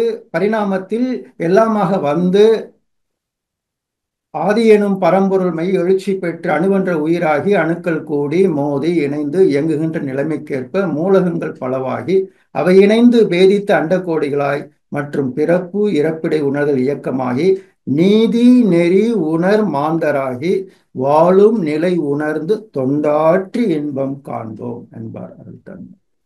அந்த தொண்டாற்றக்கூடிய ஒரு வாய்ப்பை உலக சமுதாய சேவா சங்கம் மனவளக்கலை நமக்கெல்லாம் அளித்து, நாமெல்லாம் இதில் இணைந்தவர்கள் எல்லாம் அதையெல்லாம் பயிற்சி செய்து கொண்டிருக்கிறீர்கள். இந்த பயணத்தை எப்படி முடிப்பது என்று தெரிந்து கொண்டு வைத்திருக்கிறோம். மன நிறைவு, மனசாந்தி, ஒரு முக்தி அடைதல் எவ்வாறு என்பதை அருள்துறைக்கு வரும்பொழுதுதான் நமக்கு கற்றுக் கொடுக்கிறார்கள். அந்த பொருள்துறையில நிற்கும் வரை இந்த விளக்கம் நமக்கு கிடைக்கவே கிடைக்காது. ஒரு வீட்டை விட்டு வெளியே கிளம்புறோம், எல்லா கடமைகளையும் முடித்து விட்டு மீண்டும் வீட்டுக்கு தானே வருகிறோம். அந்த வீட்டுக்கு ஒரு சென்று கிளம்பி விட்டு வீட்டுக்கு 2 நாளா வரல, ஒரு வாரமா வரலன்னா உடனே கம்ப்ளைண்ட் கொடுத்துருவாங்க. வீட்டை விட்டு வெளியே சென்று வீடு வந்து திரும்பவில்லை, இவரை தேடி கண்டுபிடித்து எங்களுக்கு கொடுக்கவும். அதுபோல எங்கிருந்து கிளம்புறோமோ, எங்கே வந்து சேர்கிறோமோ, அதுபோல இந்த அறிவானது இறைநிலையில் மூலத்தில் ஆதியில் தொடங்கி கொஞ்சம் கொஞ்சமா பரிணாமத்தை எல்லா மாற்றங்களும் அடைந்து ஓரறிவு ஜீவனாகி ஆறறிவு மனிதனாக வந்து தன்னை உணர்ந்து எல்லாவற்றையும் உணர்ந்து அறிந்து அனுபவித்து மீண்டும் தன் மூலமாகி அந்த வீடு பெற்றை அடைய வேண்டும். இதுதான் அந்த மனித அறிவினுடைய பயணம் நிறைவு பெறக்கூடிய வழி. இந்த முடிவு ஒன்று இருக்கிறது. ஆனால் அந்த முடிவுக்கு உண்டான பாதையை அமைத்துக் கொள்ளாமல் தேக்கம் அடைபவர்கள் தான் மீண்டும் மீண்டும் பிறவி பெருங்கடல் என்ற ஒரு இதில் சிக்கிக்கொண்டு துன்பம் அடைந்து கொண்டே இருப்பதை பார்க்கிறோம். இந்த வாழத் தெரியாதவர்களுக்கெல்லாம் அந்த வாழ்க்கையை கற்றுக் கொடுத்து அந்த பிறவி பெருங்கடல் என்றும் அந்த இதிலிருந்து, அந்த சுழற்சியிலிருந்து மீண்டு வந்து தனது முடிவான இலக்கை, அந்த பேரானந்தத்தை நல்லா தெரிஞ்சுக்கணும். ஒரு தோற்றம் என்று வந்துவிட்டோம் என்றால் அந்த தோற்றத்திற்குள் பல சிக்கல்கள் எப்போதும் எப்பொழுது எந்த சிக்கல் வரும் என்று தெரியாது. எல்லாம் இயக்கத்தில் இருக்கு, பிரபஞ்சமே இயக்கத்தில் இருக்கிறது. நீ வீட்டை விட்டு வெளியில போனீங்கன்னா சொல்லுவாங்க, நல்லபடியா வீடு வந்து சேருங்கன்னு சொல்லுவாங்க. என்ன எப்ப வெளியில என்ன நடக்கணும் தெரியாது. வீட்டுக்குள்ள வந்துட்டோம்னா அப்பா அமைதி. அதுபோல இந்த ஆன்மா அந்த பரமாத்மாவோடு இணையும் பொழுதுதான் அது அமைதி பெறுகிறது. அத்தகைய ஒரு முடிவு இந்த ஆன்மீகத்தில் கிடைக்கிறது என்று கூறி, இந்த மனித அறிவு பயணமும் முடிவும் என்ற இந்த ஒரு சிந்தனை நிறைவு செய்கிறேன். அற்புதமான ஒரு யோகத்தை நமக்கு மகரிஷி வழங்கியிருக்கிறார்கள். வெறும் உடற்பயிற்சி மாத்திரம் யோகம் அல்ல, வெறும் மூச்சு பயிற்சி மாத்திரம் யோகம் அல்ல, வெறும் தவம் மட்டும் யோகம் அல்ல. தீய வினைப்பதிவுகளை திருத்தி போக்கி தெளிந்த நல்ல அறிவின் விழிப்பு நிலைத்து என்றும் தூயவினை தேர்ந்து ஆற்றி துன்பம் நீக்கும் தொழில்களையே கடமை என தேர்ந்து செய்து மாயமன மறைபொருளாம் அறிவறிந்து மண்ணுலகில் உயிர்களுக்கு துன்பம் நீக்க நேயமுடன் தொண்டாற்றி இன்பம் தீர்க்கும் நெறிமுறைகள் நிறைவாழ்வாம் நெறி அதுவே யோகமாகும் என்று கூறி, அத்தகைய யோகத்தை பயிற்சி செய்து கொண்டிருக்கக்கூடிய அத்துணை நல்ல உள்ளங்களுக்கும் வாழ்த்துக்களை கூறி, அருட்பேராற்றல் கருணையினால் நீங்கள் அனைவரும் உடல் நலம், நீலாயுள், நிறை செல்வம், உயர்ப்புகள், மெய்ஞானம் ஓங்கி வாழ்க வாழ்க வாழ்க வளமுடன் என்று சொல்லி இந்த உரையை நிறைவு செய்கிறேன். வாழ்க வளமுடன். தற்பொழுது ஐயா அவர்கள் நம்முடைய கேள்விகளுக்கு சிறப்பாக பதிலளிக்க இருக்கின்றார்கள். கேள்வி கேட்க விரும்பும் அன்பர்கள் தங்களுடைய கைபேசியை தாங்களே அன்மியூட் செய்து கொண்டு கேள்விகளை மட்டும் சுருக்கமாக கேட்கும் பொழுது அனைவருக்கும் அது பயனுள்ளதாக அமையும் என்பதை அன்போடு தெரிவித்துக் கொண்டு, முதலாவது அன்பராக விக் ஸ்கை அப்படின்னு பேர்ல வந்திருக்கீங்க. வாழ்க வளமுடன் ஐயா. நீங்க ஐயா கிட்ட பேசலாங்க ஐயா. உங்களுக்கு அன்மியூட் கொடுத்திருக்கோம். வாழ்க வளமுடன் ஐயா. வாழ்க வளமுடன். அருள் பார்த்தசாரதி ஃப்ரம் மெல்பர்ன், ஆஸ்திரேலியால இருந்து பேசுறேங்க ஐயா. வாழ்க வளமுடன். மிக்க நன்றி ஐயா. சிறப்பானதொரு உரை, சிறப்பானதொரு உரை. சந்தேகம் ஐயம் ஏதும் இல்லை. அருட்தந்தை அவர்கள் கூறிய அந்த உலக சமாதானம், அந்த பெருநோக்கத்திற்காக நம்ம எல்லாருமே ஒர்க் பண்ணிட்டு இருக்கிறோம். ஸோ அதனுடைய இலக்குல நாங்கெல்லாம் இன்னும் வெளிநாட்டுல இன்னும் அந்த ஒரு ரொம்ப 0.00% தான் இருக்கிறோம். அதான் நினைக்கிறப்ப சில நேரங்கள்ல சோர்வா இருக்கு. உங்களுடைய ஒரு உத்வேகத்தை கொடுக்குமாறு கேட்டுக்கொள்கிறேன். வாழ்க வளமுடன். வாழ்க வளமுடன். ஆஸ்திரேலியா மெல்போர்ன் பார்த்தசாரதி ஐயா அவர்களே, சோர்வே அடைய வேண்டாம். நீங்களும் சோர்வு அடையக்கூடாது என்பதற்கு தான் இந்த மாதிரி நிகழ்ச்சிகள் நடத்தப்பட்டு கொண்டிருக்கிறது. இருக்கிற உண்மைகளை நம்ம தெரிந்து கொள்கிறோம். நமக்கு வாய்ப்பு எங்கெங்கே இருக்குதோ அந்த நம்மளுடைய கடமைகளை செய்துக்கிட்டே இருக்கிறோம். இங்கே நிறைய வாய்ப்புகள் தொண்டாற்றுவதற்கு. இங்கே மகரிஷி அவர்கள் வாழ்ந்த காலத்தில் இங்கே தமிழ்நாட்டில் நல்லா பண்ணிட்டு போயிட்டாங்க. அங்கே இப்போதான் கொஞ்சம் கொஞ்சமாக வளர்ந்து கொண்டிருக்கு. நீங்கள் எல்லாம் கொஞ்சம் முயற்சி எடுங்க. சோர்வில்லாத முயற்சி, ஒரு எண்ணம் போடுங்க. உங்களுடைய எண்ணம் நிச்சயமாக பெரிய அளவில் ஆஸ்திரேலியாவில் நல்ல ஒரு வாய்ப்புகள் உங்களுக்கு கிடைக்கும். நிச்சயமாக உலகமெங்கும் வேதாத்திரியமும் சென்று சேரக்கூடிய காலகட்டத்தில் தான் நம்ம இருக்கிறோம்.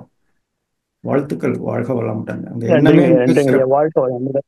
நன்றிங்க ஐயா. வாழ்க வளமுடன். வாழ்க வளமுடன். நன்றிகள் ஐயா. வாழ்க வளமுடன். அடுத்த அன்பராக கிருபாநிதி அம்மா அவர்களை அன்போடு அழைக்கின்றோம். வாழ்க வளமுடன் கிருபாநிதி அம்மா. அம்மா வாழ்க வளமுடன் ஐயா. வாழ்க வளமுடன் ஐயா. வாழ்க வளமுடன். சொல்லுங்க ஐயா. வாழ்க வளம் ஐயா. வாழ்க வளமுடன் ஐயா. கொஞ்ச நாளைக்கு முன்னாடி நீங்க சென்னையில SRM யூனிவர்சிட்டியில இருந்ததாக என் பொண்ணு இங்க ஒர்க் பண்றா. இப்ப இல்ல, முன்னாடி அவங்க ஒரு போட்டோ ஒன்று எனக்கு உங்க போட்டோவோட அனுப்பியிருந்தா. உங்களை அன்னைக்கு பார்த்தோன்னே அதை பகிர்ந்துக்கலாமோட இருந்தது. அந்த SRM யூனிவர்சிட்டி ப்ரொஃபஸர்களோடையும் நீங்களும் நின்று ஐயா பெருமாள் ஐயா இருந்தாங்க. அந்த போட்டோ எனக்கு அனுப்பியிருந்தா. நான் சொன்னேன், எங்க ப்ரொஃபஸர் தான் எப்பாவது வருவாங்க, நான் சொல்றேன் அப்படின்னு சொன்னேன். ரொம்ப நன்றி, வாழ்த்துக்கள். வாழ்க வளமுடன் ஐயா. நன்றி ஐயா. இப்ப நீங்க அறிவின் அதாவது அறிவின் பயணமும் முடிவும் நீங்க தலைப்புல நல்லா சொன்னீங்க ஐயா. தெரிந்து, அறிந்து, உணர்ந்து. ஐயா, ஒருத்தருடைய அறிவு எவ்வளவு பேக்கேஜா இப்படிதான் நல்லா இருந்தா கூட சில சமயம் அவங்க உணர்ந்து அவங்க முயற்சி பண்ணி கூட அந்த பயணத்துல வெற்றி அடைய முடியல. ஆனா அவங்கள விட சாதாரணமா இருக்கவங்க கூட ஒரு உந்து வேகத்துல போயிடுறாங்க. அவங்க நம்ம பிள்ளைங்களே சொல்லுவேன், ரொம்ப ஒரு சில பிள்ளைங்க ரொம்ப இன்டெலிஜென்டா, ஒரு 4 பிள்ளைங்க வச்சிருக்கவங்களோட பிள்ளைங்க ரொம்ப அழகா நல்லா படிச்சு அந்த ஹைக்கு போகையில அந்த கீழே இருந்த பிள்ளைங்களை காட்டி அதுக்கு கூட மேல போயிருங்க. அதுடைய காரணம் என்னையா? அதாவது அந்த அறிவை முழுமையா பயன்படுத்த சந்தர்ப்பம் இல்லையா, இல்ல அது அவங்களுடைய அறியாமையா, அதுல அதுவும் கர்மா விதைப்பேனா? அந்த அறிவை முழுமையா பயன்படுத்த சூழ்நிலைகளே வராது. அப்படி ரொம்ப பேரை நான் பார்த்திருக்கேன் ஐயா. ரொம்ப பேரு ஃபீல் பண்ணி பார்த்திருக்கேன். இதுடைய காரணம் என்னையா? நன்றி ஐயா. வாழ்க வளம். வாழ்க வளமுடன். அம்மா கிருபாநிதி அம்மா, அந்த எஸ்ஆர்எம் சொன்னீங்க. அது வந்து சமீபத்தில் நம்ம எஸ்ஆர்எம் யூனிவர்சிட்டியோட உலகமெங்கும் வேதாத்திரியத்தை கொண்டு போகக்கூடிய ஒரு ஆன்லைன் டிபார்ட்மெண்ட்டோட நம்ம எம்ஓஇ பண்ணியிருக்கிறோம். அந்த மகிழ்ச்சியான செய்திக்கு தான் அதில் அந்த நிகழ்வுக்கு தான் வந்திருந்தோம். அடுத்தடுத்து அவங்களோட நிறைய ஒப்பந்தம் செய்ய இருக்கிறோம். அந்த மகிழ்ச்சியான செய்தியும் சொல்லிக்கிறேன். நன்றி ஐயா. கிருபாநிதி அம்மா வந்து இப்போ நீங்கள் அடுத்து சொன்னீங்க, அது ஒரு பதிவு தான்.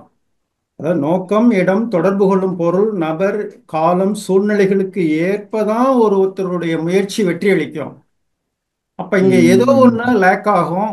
எல்லாம் சரியாக அமர்ந்தும் அது நடக்கவில்லை என்றால் அங்கே ஏதோ அருள்துறை குறைபாடு ஒன்று இருக்குது. இந்த அதுக்கு தான் இப்ப நம்ம வந்துட்டோமே. இந்த மனவளக்கலை மூலமாக அந்த அருள் ஆற்றலை மேம்படுத்திக்கணும். இவ்வளவு நடக்கும். ஆனா நம்ம நினைச்ச மாதிரி ஒரு விஷயம் அது காரியம் நடக்காது. நம்ம எவ்வளவு முயற்சி பண்ணாலும் நம்ம நினைச்சிட்டு இருக்கிறோம் நம்ம அறிவு சிறப்பா வச்சுக்கிட்டு பண்றோம்னு. ஆனா அங்க அருள் என்ற ஒரு விஷயம் வந்து குறையாக இருக்கும். அதை கூட்டிக்கணும். அதுக்குதான் இப்ப தவம்லாம் நல்ல பிள்ளைங்களுக்கெல்லாம் நல்லா கற்றுக் கொடுத்துட்டோம்னா அந்த குறைபாடு நீங்கிரும். அவங்க நாளுக்கு நாள் நல்ல முன்னேறி கொண்டே இருப்பாங்க. வாழ்த்துக்கள். வாழ்க வளமுடன். நன்றி ஐயா. வாழ்க வளமுடன். சிறப்பு ஐயா. அம்மா வாழ்க வளமுடன். நன்றிகள் அம்மா. வாழ்க வளமுடன் அம்மா. அடுத்த அன்பராக கவிதா கோவிந்தராஜன் அம்மா அவர்களை அன்போடு அழைக்கின்றோம். வாழ்க வளமுடன் அம்மா. வாழ்க வளமுடன் அம்மா. வாழ்க வளமுடன் ஐயா. வாழ்க வளமுடன். உடல் நலம் சீராக வச்சிருக்கணும், அப்புறம் அறிவை வளர்க்கணும் சொன்னீங்க. ரொம்ப அருமை ஐயா. இருந்தாலும் நாங்க பக்தி பண்ணிட்டு இப்ப ஞானத்துல திருப்பியும் பக்தி இல்ல பூஜை எல்லாம் பண்ணலன்னா பரவாயில்லைங்க ஐயா. வாழ்த்துக்கள்மா. வாழ்க வளமுடன் அம்மா.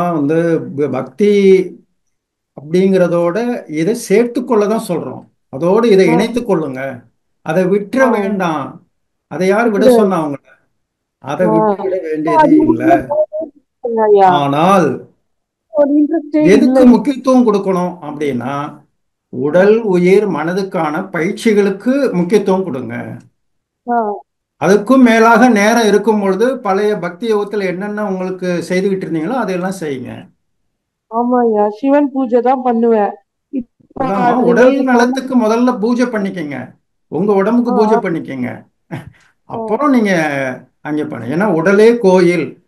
இந்த உடம்பு என்ற ஒரு அற்புதமான நல்ல கருவியை இறைவன் நமக்கு கொடுத்திருக்கிறாரு. அதனால நம்ம மகிழ்ச்சி முதல்ல உடலை, பகவத்கீதையில ஒரு வாசகம் வருது, உடலை பேணுதல் நித்திய கர்மம். அப்ப முதல்ல நம்ம உடலுக்கு நல்லா கவனிச்சுக்கணும், உயிரை கவனிச்சுக்கணும், மனதை கவனிச்சுக்கணும். அதுக்கப்புறம் தான் இந்த புற சாதனைக்கு என்னென்ன பண்ணணுமோ நம்ம நேரம் இருந்தா பண்ணிக்கங்க.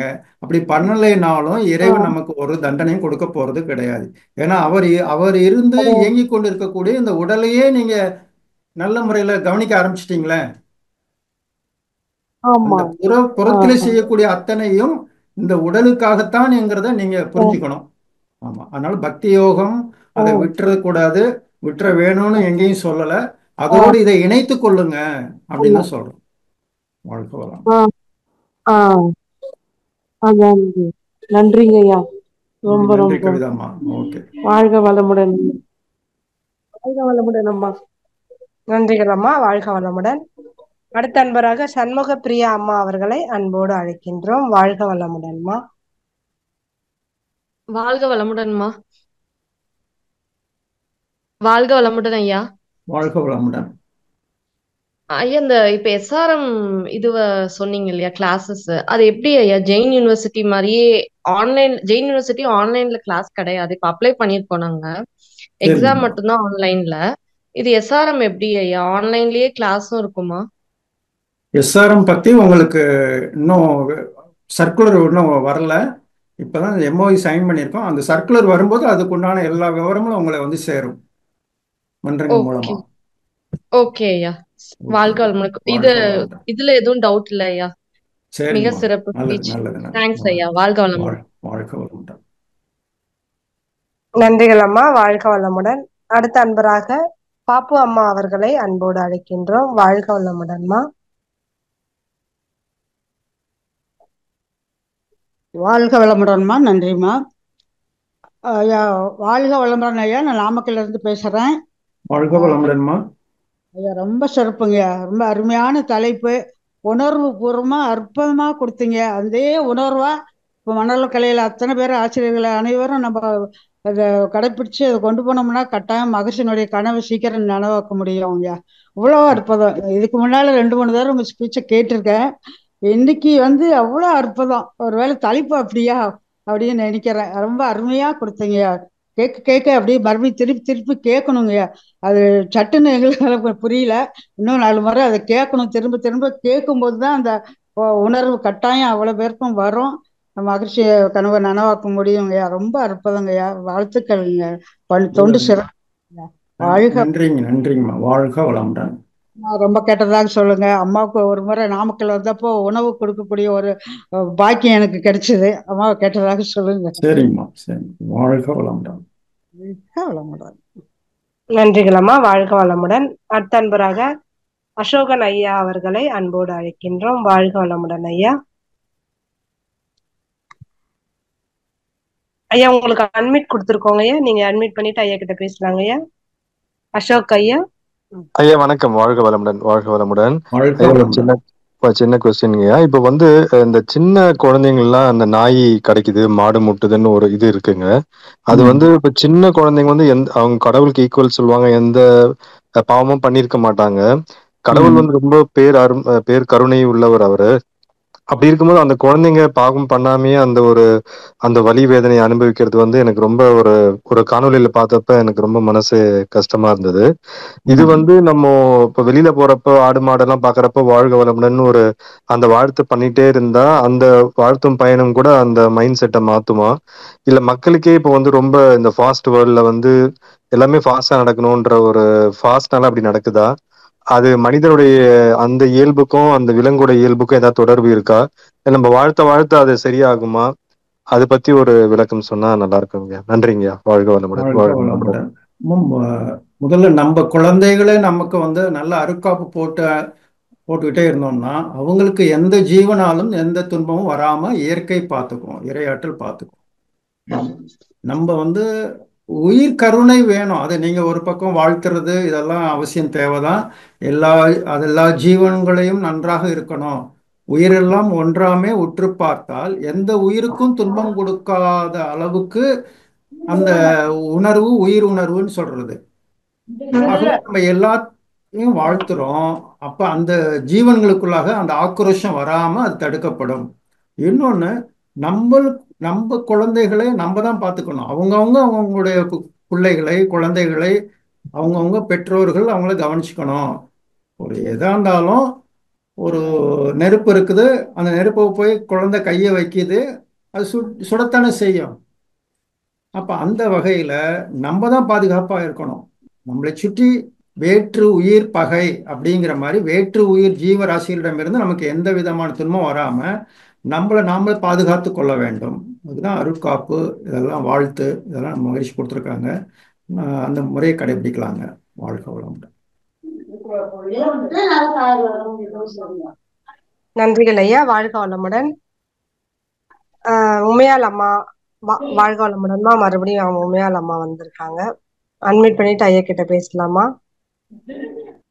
அம்மா வாழ்க வளமுடன். வாய்ப்புக்கு நன்றிமா ஐயா. வாழ்க வளமுடன் ஐயா. வாழ்க வளமுடன்மா. ஐயா, இந்த அறிவின் பயணத்துல நம்ம இந்த பயிற்சிகள் எல்லாம் பண்ணிட்டு இருக்கோங்க ஐயா. அதுக்கு மேல ஒவ்வொரு நாளும் ப்ராக்ரஸ் இம்ப்ரூவ்மெண்ட் வேணும் அப்படின்னா என்னங்க ஐயா செய்யுது? அந்த கோல் மனவளக்கலை சரியா நம்ம தினந்தோறும் நித்திய கர்மமா செய்துக்கிட்டு வந்தாவே போதும். இதுக்கு மேல நமக்கு வேற ஒன்றும் தேவையில்லை. இது செய்து கொண்டே வந்தால் நாளுக்கு நாள் நம்மளுடைய பதிவுகள் தூய்மை அடைந்து கொண்டே இருக்கும். நாளுக்கு நாள் ஆன்மீகத்துல முன்னேற்றம் அடைந்து கொண்டே இருப்பீர்கள். அதுல ஒன்றும் டவுட்டே வேண்டியதில்லை. இதுக்கு மேல சிறப்பா ஒன்றும் இல்லை. எது எதெல்லாம் செய்யணுமோ அதெல்லாம் மகிழ்ச்சி கொடுத்துட்டாங்க. அதை முறையாக கற்றுக்கொண்டு செய்யணும். அது மன்ற தொடர்பு, ஆசிரியருடைய தொடர்புல இருந்தீங்கன்னா அந்த ஊக்கம் கிடைச்சிக்கிட்டே இருக்கும். இன்னும் ஆழ்ந்து செய்யறது, நேற்றைய தவத்தை விட இன்றைய தவம் இன்னும் ஆழ்ந்து செய்கிறோம். இன்னும் மனதையும் உயிரையும் கூர்ந்து சிந்தித்து அந்த உணர்வோடு செய்கிறோம். இந்த அளவுக்கு தான் கூட்டிக்கணும் நம்ம. வாழ்த்துக்கள்மா, வாழ்க வளமுடன். சரிங்க, நன்றிங்க ஐயா.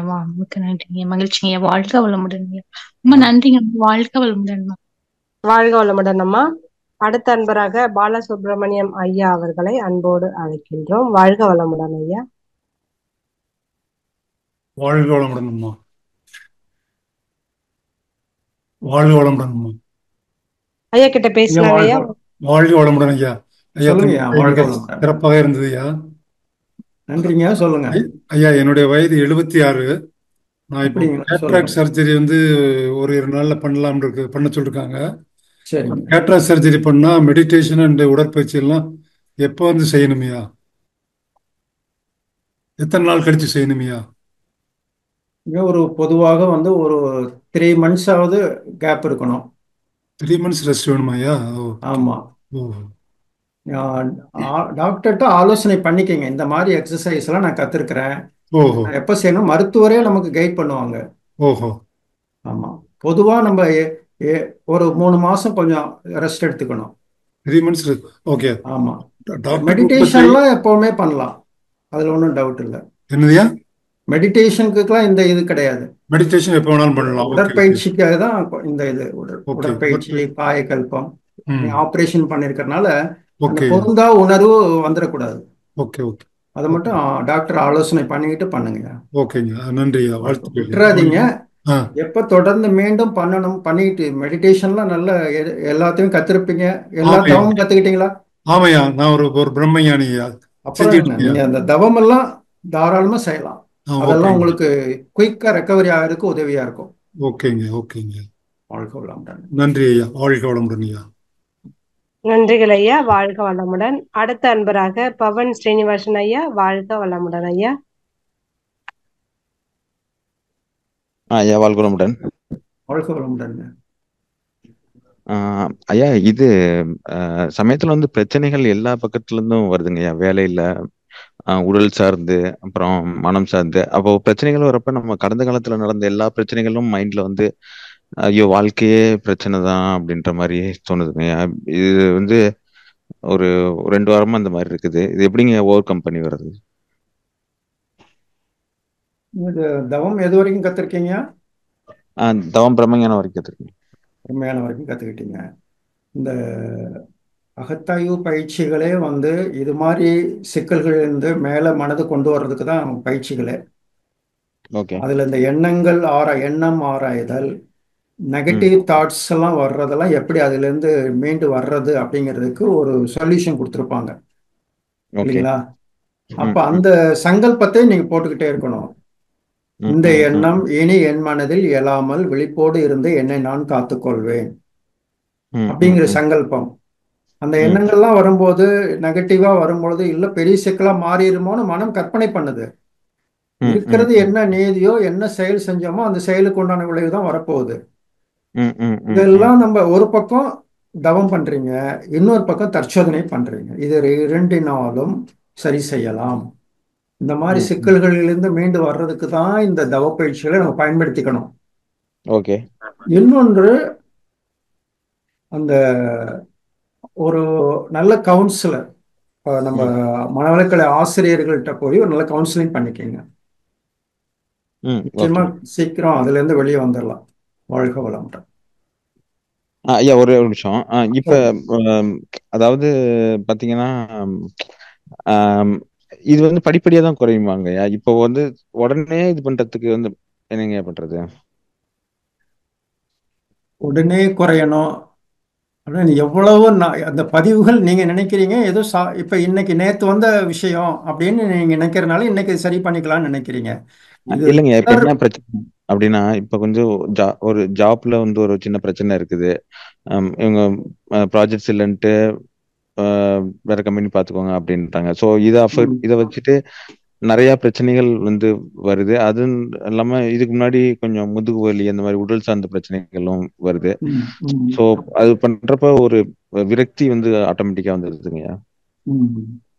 மன்ற தொடர்புல இருக்கிறீங்களா? அருகில் உள்ள மன்றத்துக்கெல்லாம் போறீங்களா? இருக்கிறேங்க. சரி, ரெகுலரா இல்லை, இப்ப வந்து கண்டிப்பா தொடர்ந்து போயிட்டு இருக்கேன். முதல்ல நீங்க மன்ற தொடர்புல போய் இருங்க. அருகில் உள்ள மன்றத்துக்கு போங்க. அங்கே போய் கூட்டு தவத்துல கலந்துக்கங்க. நம்ம கத்துக்கிட்ட தெய்வ பயிற்சி, கண்ணாடி பயிற்சி காலை நேரத்துல சீக்கிரம் எழுந்து செய்து நல்லா வாழ்த்துங்க. இது வந்து உங்களுக்கு குயிக்கா வெளியில வர்றதுக்கு இந்த காலை நேர ஆழ்ந்து தவம் செய்யறது, கண்ணாடி பயிற்சி, தெய்வ பயிற்சி செய்து வாழ்த்துறது, இதெல்லாம் சிக்கல்ல இருந்து விடுபடுறதுக்கு நல்ல உதவியாக இருக்கும். கூட்டு தவங்களை அடிக்கடி கலந்துக்கணும். சரிங்க. நல்ல துரியாதீத தவம் செய்யுங்க. அது ரொம்ப உங்களுக்கு முன்னேற்றத்தை கொடுக்கும். வாழ்க வளமுடன். ஓகே, வாழ்க வளமுடன். வாழ்க வளமுடன் ஐயா. மிக சிறப்பான பதில் ஐயா. எல்லாருக்குமே அது நல்ல பதில் ஐயா. வாழ்க வளமுடன் ஐயா. அன்பர்களுக்கு கேள்வி எதுனா இருந்தா நீங்க ஐயா கிட்ட கேட்கலாம். உங்க சந்தேகங்களையும் தெளிவுபடுத்திக் கொள்ளலாம். வாழ்க வளமுடன். வாழ்க வளமுடன். சாந்தி சுந்தரம் அம்மா, வாழ்க வளமுடன்மா. நீங்க அட்மிட் பண்ணிட்டு ஐயா கிட்ட பேசலாமா? வாய்ப்புக்கு நன்றி நாகராணி அம்மா. வாழ்க வளமுடன் ஐயா. சேகர் ஐயா, வாழ்க வளமுடன்ங்க ஐயா. ரொம்ப அற்புதமான ஒரு சிந்தனை தொகுப்பு ஐயா. அப்படியே தெளிந்த நீரோடை மாதிரி அப்படியே அந்த சிலு சிலுப்போட எங்களுக்கு காதுகள்ல இனிமையாகவும் அதே சமயம் ஆழமாகவும் அழுத்தமாகவும் அதே சமயம் ரொம்ப அப்படியே உள் மனதுக்குள்ளர போன மாதிரி இருந்ததுங்கய்யா. கண்டிப்பா ரொம்ப உண்மையே மனப்பூர்வமாக அந்த ஒவ்வொரு வார்த்தைகளுமே அப்படியே நல்லா இருந்தது, மணித்துளிகளாக இருந்ததுங்கய்யா. ரொம்ப அற்புதம் ஐயா. எனக்கு இந்த கேட்ராய்டு ஐக்கு சொல்லியிருந்தாங்க ஐயா ஃபர்ஸ்ட், போன வருஷமே சொன்னாங்க. ஆனா அவங்க டாக்டர்மா சொன்னாங்க இன்னும் உங்களுக்கு சரியானபடிக்கு வளரலை, அதனால நீங்க ஒரு 6 months கழிச்சு கூட நீங்க ஆப்ரேஷன் பண்ணிக்கங்கன்னு சொன்னாங்கய்யா.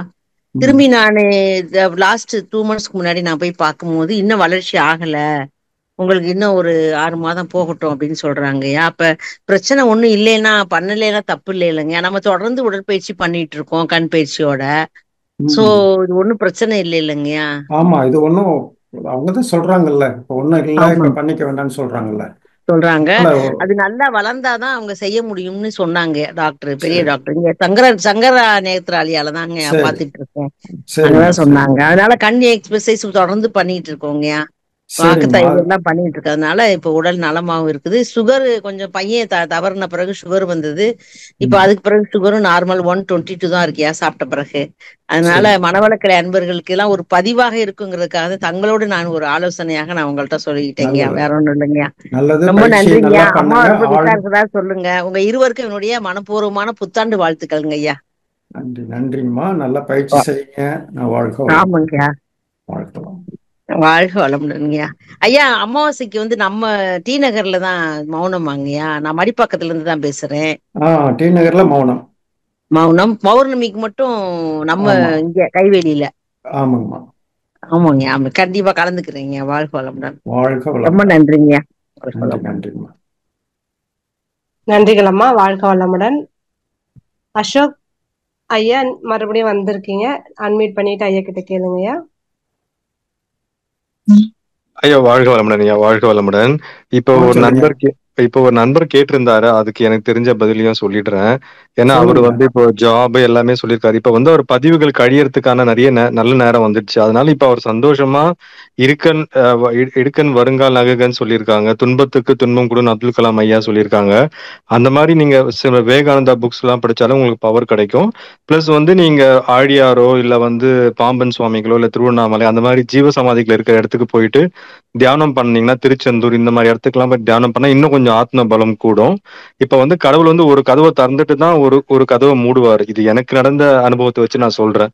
ஒரு ஜாப் போதும் இன்னும் பெரிய வேலை, பெரிய சம்பளம், பெரிய ப்ராஜெக்ட்ல உங்களுக்கு கிடைக்கும் கண்டிப்பா. அந்த நம்பிக்கையை வளர்த்துக்கிட்டு நீங்க கொஞ்சம் பாசிட்டிவ் புக்ஸ் அதெல்லாம் படிச்சீங்கன்னா கண்டிப்பா உங்களுக்கு நல்லா இருக்கும். அதுதாங்க என்னுடைய கருத்துக்கள். நன்றிங்க. வாழ்க வளமுடன். கூடிய சீக்கிரத்திலேயே நீங்க மன்றத்துல தொடர்ந்து அந்த வாழ்த்துக்கள் போட்டாங்கன்னா, இப்ப நான் கத்தார்ல இருந்தப்போ அம்மா வந்து கரோனால அட்மிட் ஆனாங்க. பட் எனக்கு இங்க இருந்து ஒரு பலம் இருந்துச்சு. அந்த கத்தார் மண்டலத்துல வாழ்த்துனாங்க, அங்க அம்மா சரியாயிட்டாங்க.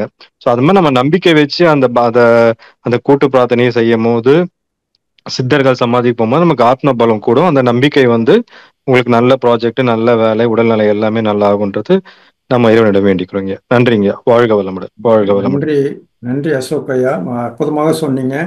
நிறைய பேர் அது மாதிரி இது என்ன ரொம்ப சிக்கலா இருக்கு அப்படின்னு நினைச்சிட்டு ஆழியாருக்கு வர்றாங்க, 2 நாள் தங்குறாங்க, அதில் ஒரு 4 நாள் பயிற்சியில வந்து கலந்துக்கிறாங்க, நல்ல ஒரு அமைதி பெற்று போறாங்க.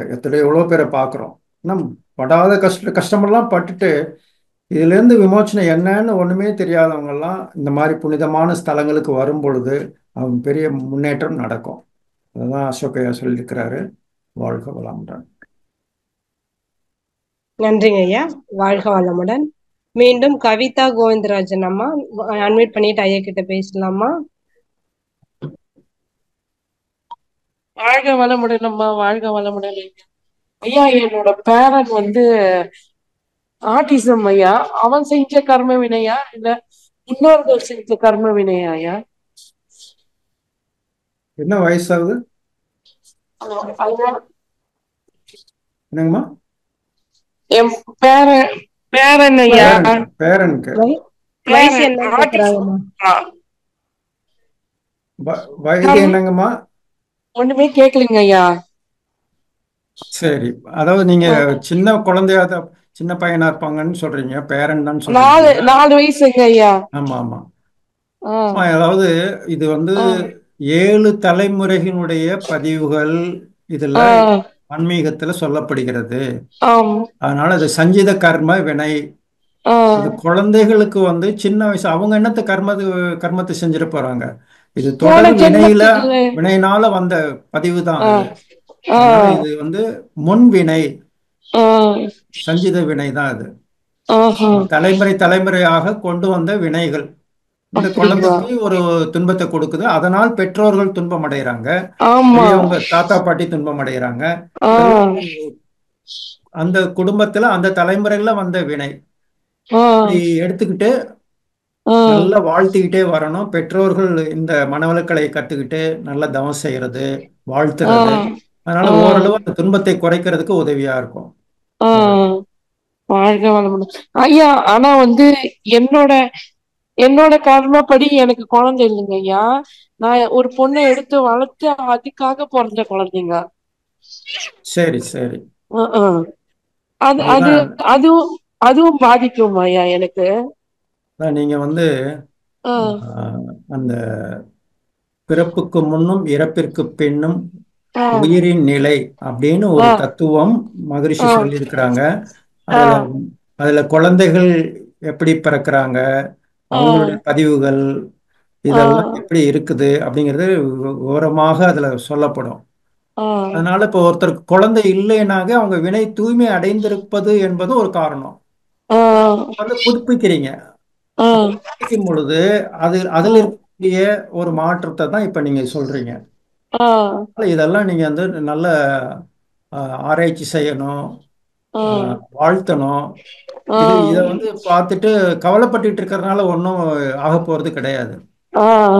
இதெல்லாம் வந்து ஏற்றுக்கொள்ளக்கூடிய, அனுபவித்தே தீர்க்க வேண்டிய கவலை சிக்கல்.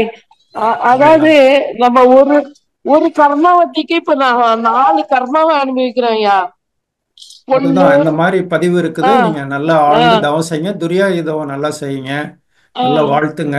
உங்களால முடிஞ்ச உதவியை மற்றவர்களுக்கு என்னென்ன நற்காரியங்களை செய்ய முடியுமோ செய்யுங்க. என்னால முடிஞ்சதே செய்யறேங்க ஐயா எல்லாருக்கும்.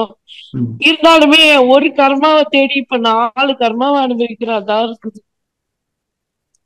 தவம் செய்யுங்கம்மா, குருவர்களால எல்லாம் உங்களுக்கு ஒரு நன்றிங்க. நன்றிங்க. வாழ்க வளமுடன் ஐயா. அடுத்த அன்பராக சண்முக பிரியாமா, வாழ்க வளமுடன்மா. அட்மிட் பண்ணிட்டு ஐயா கிட்ட உங்க கேள்வி கேட்கலாமா? ஐயா வாழ்க வளமுடன் ஐயா. வாழ்க வளமுடன். ஐயா எனக்கு கேள்வி எதுவும் இல்லை. நானும் அந்த ஒருத்தவங்க ஃபீல் பண்ணாங்க இல்லையா ஜாப் விஷயத்துல, அதுக்கு தான் ஜஸ்ட் ஒரு இது சொல்லலாம்னு. ஏன்னா என்னோட லைஃப்ல நடந்தது நான் ஒரு எக்ஸ்பீரியன்ஸை ஷேர் பண்ணிக்கலான்ட்டு. லைக் நானும் உள்ள வந்து மெடிடேஷன் ஸ்டார்ட் பண்ணும் போது உடனே இதே மாதிரி மைண்ட் செட்ல தான் இருந்துச்சு. நிறைய ப்ராப்ளம் இருக்கு, இந்த ப்ராப்ளம் சால்வ் ஆயிடணும், அந்த ப்ராப்ளம் சால்வ் ஆயிடணும்னு தான் நான் மெடிடேஷனுக்குள்ள நிறைய உட்கார்ந்தேன். எப்பவும் மெடிடேஷனை கான்சென்ட்ரேட்டே பண்ண முடியாது. கண்ண முன்னாலே நிறைய பிக்சர்ஸ் இமேஜஸ் எல்லாம் வர ஆரம்பிச்சிருச்சு. கொஞ்சம் ஃபர்ஸ்ட் ஸ்லோவா கொஞ்சம் நார்மலா ட்ரஸ்ட் வந்துச்சு, பிக்கப் பண்ண முடிஞ்சது. அப்புறம் டிஸ்டர்ப் ஆயிடுச்சு மைண்ட். ரொம்ப நிறைய இமேஜஸ் வந்துச்சு, அதனால ரொம்ப கிளட்டர் ஆயிடுச்சு மைண்ட் ரொம்ப கிளட்டர் ஆனவொன்னு நம்மளோட ஹோப்பே போயிடுச்சு. நம்ம இதெல்லாம் பண்ணோம், இன்னும் ஒரு பேட் ஸ்டேஜுக்கு வர மாதிரி இருந்தது. கடைசியில இதுவே சால்வ் பண்ண முடியாம டேப்லெட் எடுக்கிற அளவுக்கு போயிடுச்சு. டாக்டர் கிட்ட போயிட்டு செரட்டோனின் எடுத்த டேப்லெட் எடுத்து ஆல்மோஸ்ட் ஒரு 3 to 6 months எடுத்து எனக்கு ரொம்ப கஷ்டமா இருந்துச்சு. நம்ம முன்னாடி டேப்லெட்டே எடுக்காத கூட இப்போ வந்து உள்ள சேர்ந்ததுக்கு அப்புறம் டேப்லெட் எடுக்கிறோமே அப்படின்ற ஒரு மாதிரி டிஸ்டர்ப் ஆயிடுச்சு. கொஞ்சம் தாட் ப்ராசஸ் வந்து கொஞ்சம் நெகட்டிவா தான் இருந்தது. ப்ராப்ளம் சால்வ் ஆகல, ப்ராப்ளம் ஜாஸ்தி ஆயிடுச்சு. அப்புறம் லேட்டரா ஸ்லோ அந்த டேப்லெட்டும் எடுக்க ஆரம்பிச்சேன். இங்க நீங்க சொன்ன மாதிரி இந்த ஆசிரியர்கிட்ட நிறைய டவுட்ஸ் கேட்கறது, தங்கதுரை கூட நிறைய ஹெல்ப் பண்ணியிருக்காங்க. ஸோ அவங்க வந்து ஃபீல் பண்ணி சொல்ற விஷயத்த நம்ம ஃபாலோ பண்றது மூலியமாவும், அவங்க அந்த உணர்ந்து நமக்கு சொல்ற விஷயத்த நம்ம ஃபாலோ பண்ற மூலியமாவும் ஸ்லோ அந்த டேப்லெட் குறைய ஆரம்பிச்சது. எக்ஸசைஸ் மெடிடேஷன் பண்ணும் போது நம்மளோட டாக்டர் சொன்னாங்க, நீங்க மெடிடேஷன்ல தப்பு இல்லை, உங்களால அந்த மைண்ட் வந்து ஹேண்டில் பண்ண முடியல, எந்த இமேஜ் வந்தாலும் நம்ம அதை ஊக்கம் பண்ணி நீங்க உங்க பிரெத்தை தான் கவனிக்கணும்ட்டு. ஸோ ஸ்லோ அண்ட் ஸ்லோவா அது வந்து ஸ்லோ ஆக ஆரம்பிச்சது. இமேஜஸ் வந்து டிஸ்டர்ப் பண்ணல. அப்புறம் இப்போ சார் ஒருத்தர் சொன்னாரு, நீங்க ஜீவசமாதிக்கு போயிட்டு வாங்க உங்களுக்கு இது. ஏன்னா அது ரொம்ப உண்மை. ஏன்னா நானும் விவேகானந்தர் புக்ஸ் படிக்கிறேன். ஒரு தடவை ஒரே ஒரு ஜீவசமாதிக்கு தான் போனேன். நம்மளோட ஆத்மா, நம்மளோட சோலை வந்து நம்மளால உணர முடியல. அது நம்ம கிட்ட சொல்றத நம்மளால ஃபீல் பண்ண முடியல.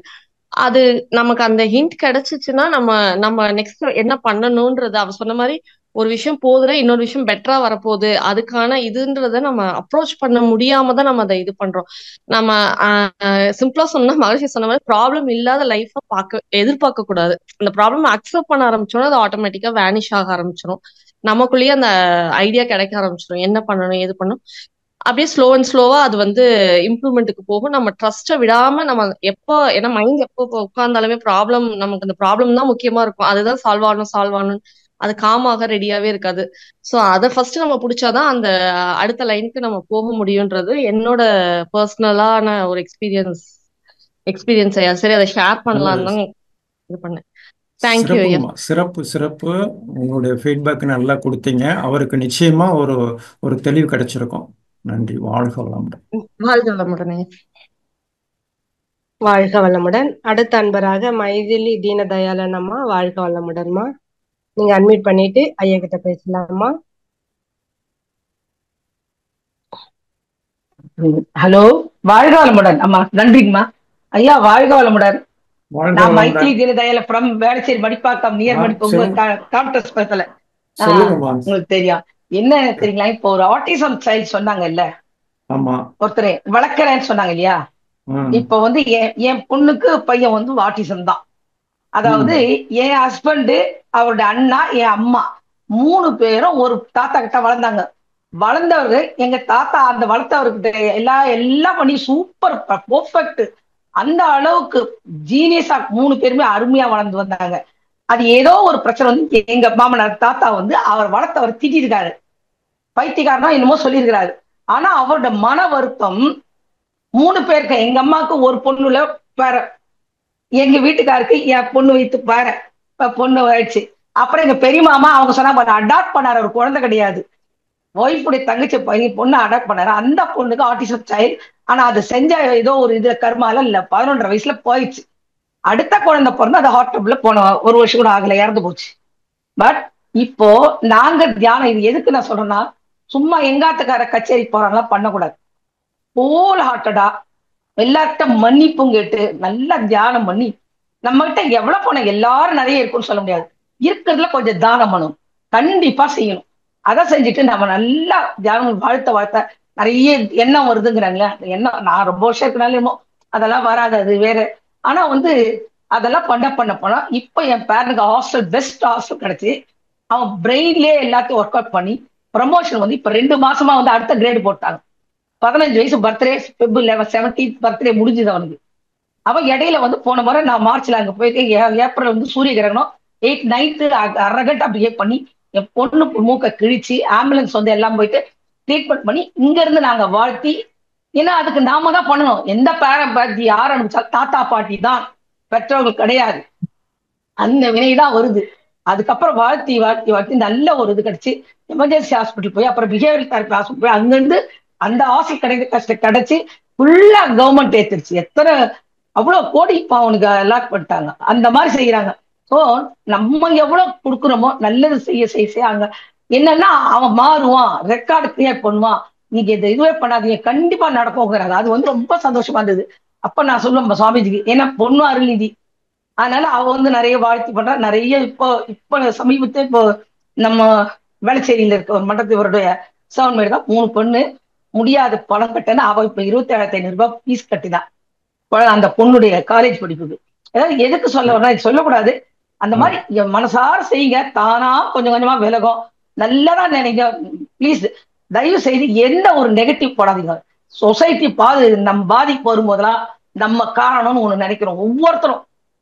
என்ன வந்தாலும் ஒரு ட்ரெயின் ஆக்சிடென்ட் தான், ஐயோ ஏதோ ஒண்ணு நம்ம நினைச்சிருக்கோம், மொத்தமா இதுதான் சமுதாய பாதிப்பு.